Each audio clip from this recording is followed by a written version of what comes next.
Thank you so much for joining us this evening. Today I want to speak as a physicist about the tragedy that happened here in our country, Uganda. I'm very sorry for the people of Kitezi, for what happened, for the landslide, for the pit slide that we experienced. I'm very sorry for the lives that we lost.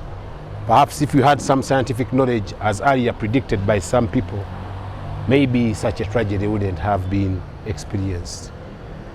Sorry for all those that lost their property and everything that we lost. But I want to come out as a physicist and mention some of the speculations of what could have happened exactly. What we know about rubbish or dust bins or pits of rubbish, even at your home, when you check a pit, a bag you have for rubbish, and you pile their food, you pile their market remains, you pile their plastic, you pile their every other thing. Time comes when you come and touch that bag or that tin where you put your garbage, and the garbage is warm. So it heats up with time. Many chemical reactions take place. There is decay, radioactive decay of the foods that we put there. So even here at these pits in Kitezi, there was radioactive decay. And if you look at it, remember this was an avalanche of garbage, a very big volume of garbage, a mountain of garbage. You take it as a mountain or a hill of garbage. And it has been sunny of late before the rains began. So when rains began, what happened? The rubbish ended up cooling on the surface, but inside, the garbage was still heating up.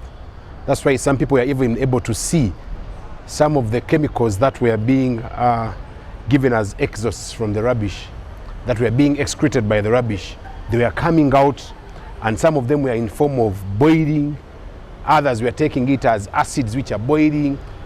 But just know the temperature which was inside the rubbish or the garbage was really hot. I've given you an example of your home garbage. If you touch your home garbage, imagine a volume of garbage as big as I don't know how many square meters covered. All that garbage collected together, all that heat. Now when the rains come, the surface of the garbage cools, but inside the garbage is still burning, or it's still heating up. It's still decomposing, it is still decaying, chemical processes are taking place. So in this case, what happens? When the heating is still taking place inside the garbage, according to physics, pressure is going to build up. I've heard people saying rumors that maybe there was dynamite, maybe there was what? How sure are you? Did you see the dynamite? Now I'm giving you the scientific version of it. Because of pressure build up inside these garbage pits, because of the very much garbage that was collected in one place, time had to come when pressure was so built inside, and that pressure brought about the explosion. Take an example of those of you who have covered geography. In geophysics, we have what we call volcanoes. Volcanoes explode in what sense? A mountain heats up, inside it's boiling, on the surface it's cool. Time comes when the pressure increases so much inside the mountain, and then we shall have an explosion, or we shall have an outlet or an escape of maybe some of the heat from the underground. So because of that narrow escape, we have a very big pressure exhibited and the mountain explodes. Ideally, this is the same phenomenon which could have happened in Kitezi.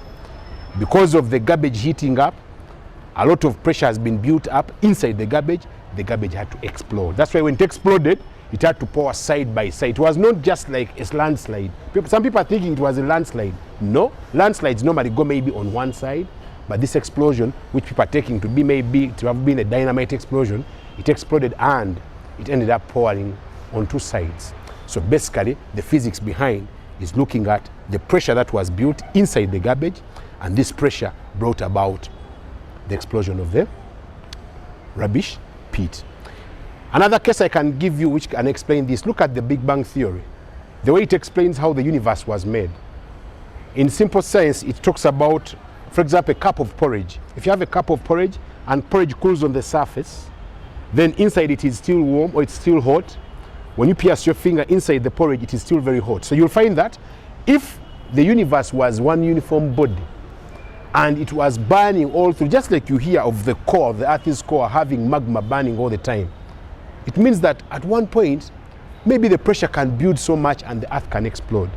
So even the Big Bang Theory predicts that that's how it made the universe. Now, even here at the garbage pit, take it in that sense that if the garbage was too much and a lot of heating was taking place inside, a lot of decomposition was taking place, a lot of energy was being exchanged because of the different chemical processes, then chances are very high that pressure was going to build to maximum, and at any one time it was a time bomb. So some politicians, I remember, they predicted that it is risky, but that at one point they were right. So that's how actually maybe the explosion came about in Kitezi, and that's how the landslides started occurring, and that's how people lost their lives, and that's how we managed to lose also our property.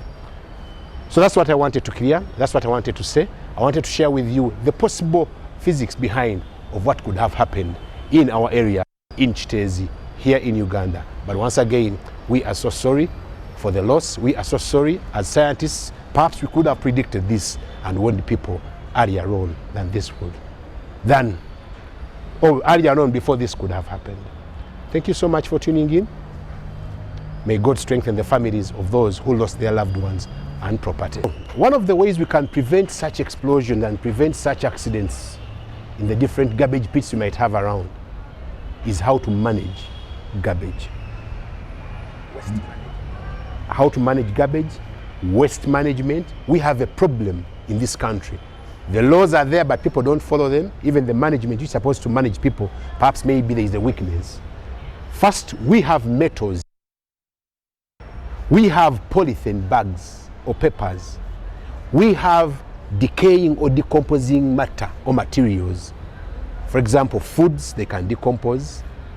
Long-lasting foods also can decompose. For example, people can dump bread on in their bins. People can dump their maybe matoke. People can dump their pills. People can dump their seeds. Those ones at least can decompose. Those ones which decompose, separate them from the metals, separate them from the glasses, separate them from the paper bags, separate them from the plastic bags.